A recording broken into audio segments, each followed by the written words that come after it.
Would I sell jewelry using Google Ads? Let's give it a try. I'm Jill. I worked at Google for 6 years, and now I mentor, coach, and teach entrepreneurs. The first step when planning any campaign is to use this framework. I want to get someone to do something because it will have some benefit for them. You know that the action you want someone to take is buy your jewelry.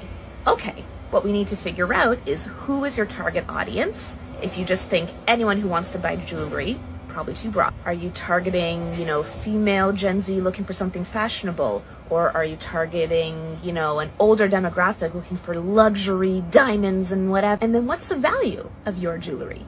Usually the value is that someone can do something better or faster or cheaper. Pick one. Let's say that you want to get urban millennial women to buy your jewelry because it's really trendy yet good quality and affordable.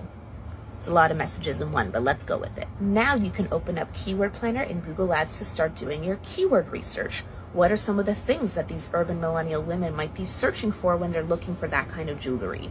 Jewelry fashion, jewelry inspiration, where to buy the best jewelry, where to buy affordable jewelry, etc. And then when you write your ads, you can now highlight the value proposition, best quality, or the latest styles, dropping in some of the latest jewelry trends, etc. And of course, make sure your landing page, when someone clicks on the ad, really speaks to that target audience, really demonstrates that value. It makes it super easy for them to take action, to buy. You may actually be better off going with something like a discovery ad or a YouTube ad instead of a search text ad right away, because jewelry is very visual. People are more likely to be enticed by it if they see it. What should we do next? Let me know in the comments.